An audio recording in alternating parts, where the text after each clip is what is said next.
Bleach. Wait, hold on. Wait, how can I say bleach but also peak at the same time? Bleach, bleach, bleach. Yeah, let's go with that one. Bleach. Okay, so context. My Goofy's movie having self, if you will, decided not to actually. I don't know why. I just sometimes I randomly stop watching or reading things that, even though I really enjoy them, I do sometimes stop reading or watching the show. In the cases, I was watching the Bleach season, but I stopped last season and like a few episodes before like the Blade is Me episode. That was the most stupid decision I've ever made in my whole entire life. I wish I had finished that scene, but at least I had like 7 episodes to catch up on.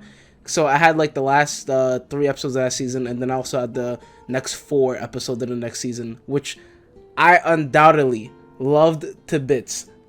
This video is only gonna be about 2 scenes specifically, right? That I really want to talk, I guess, in great detail.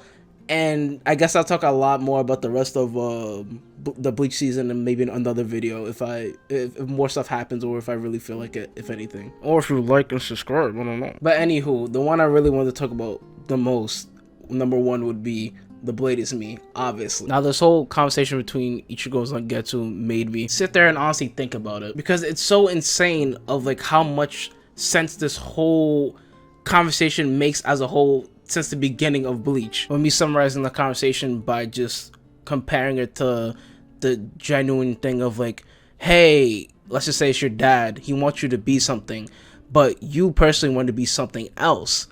And your dad's like, I don't know about that. I don't want you to do that, but I'll still support you no matter what, regardless. But in this context of Bleach, it's the terms of Ichigo being a Soul Reaper instead of a Quincy. Just going over which feels like Zangetsu's final words to Ichigo and just examining what he's saying makes me always just want to go back until like the beginning of Bleach, or just like a lot of bits and pieces throughout Bleach of like Zangetsu and just seeing what he says, or even what Hollow Ichigo quote unquote says. Like for example, where Hollow Ichigo, or original Zangetsu, whatever you would like to call him, well, I'll just, to be easier, I guess, Hollow Ichigo, right? When he first sees Ichigo and they have their first like little dispute and spat, and Ichigo's like, where the hell is Zangetsu? And he's like, I am Zangetsu, and starts to fight him. Like, scenes like that hit differently with this new context, and I sort of felt a little bad for Hollow Ichigo, but I'll get into that a little bit later.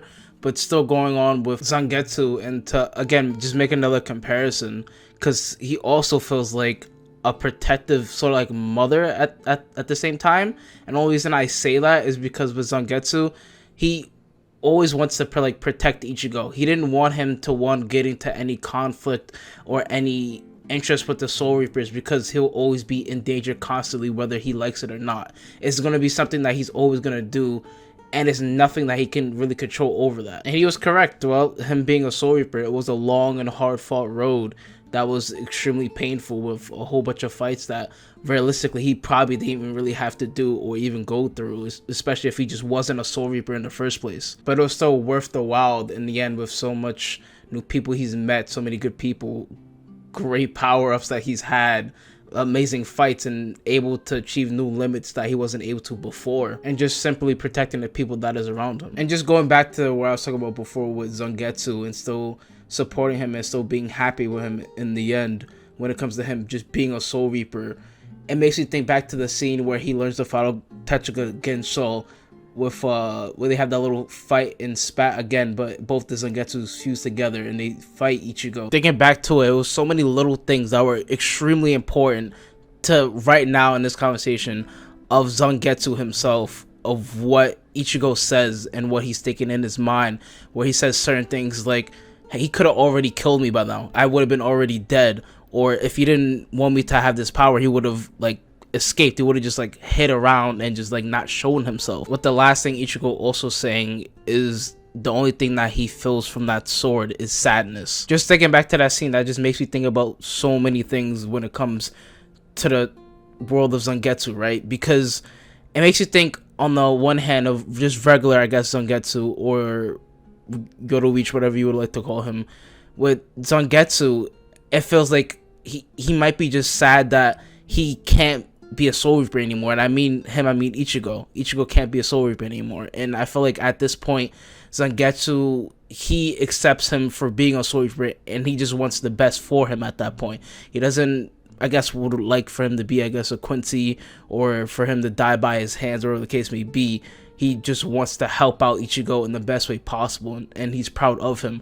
But he realizes that if he learns his technique, not only will Zangetsu be gone, Ichigo's not going to be happy. He's not going to have anything that he would like to have anymore. It'll just be gone, poof, and nothingness. And then on the other hand, with Hollow Ichigo, I feel like he's also going to be sad as well, because realistically it feels like a front whenever he's like being mean or talking about he wants to be king or whatever the case may be. He wants to protect Ichigo himself. He also wants to be there for Ichigo. But in those terms, he, technically speaking, is Zangetsu, so he would be gone from the equation. He would cease to exist. Then this also leads me to talk about Hollow Ichigo, right? Or the original Zangetsu, if you will, where I feel a little bad for him. And the only reason why I say a little bit is because obviously he did the things he's done where he like fully sometimes takes over Ichigo's body to go bonkers. Even though I guess technically speaking it is to also protect him, but also at the same time he still wants to fight on his own Ichigo.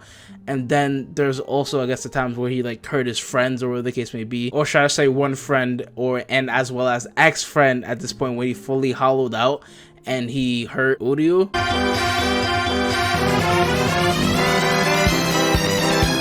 Yeah, Uryu.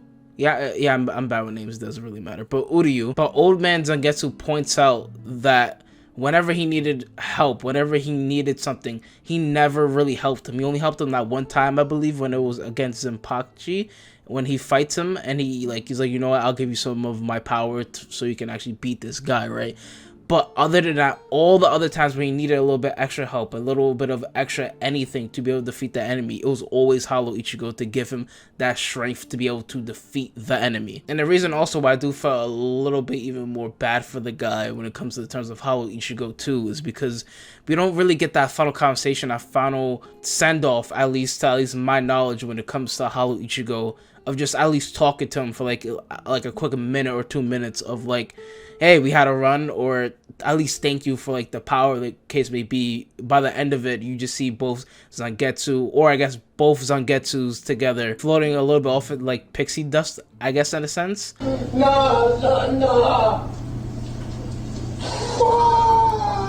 But maybe I guess he didn't want to say anything to him as well. But still, regardless, it's a beautiful send-off when it comes to, I guess, both Zangetsus, and Ichigo at the end saying that he doesn't want to lean on you guys' power. He'll just do it all on his own. Holy shkadoodle, we're like 8, maybe even 9 minutes in. I haven't got to my second thing. That just, I guess, goes to show you how much of an effect that Zangetsu, I guess, really has on everything, as well as the next thing I want to talk about. The second thing I want to talk about, really, that also has a big effect as well. What I'm talking about is the situation with Komamura.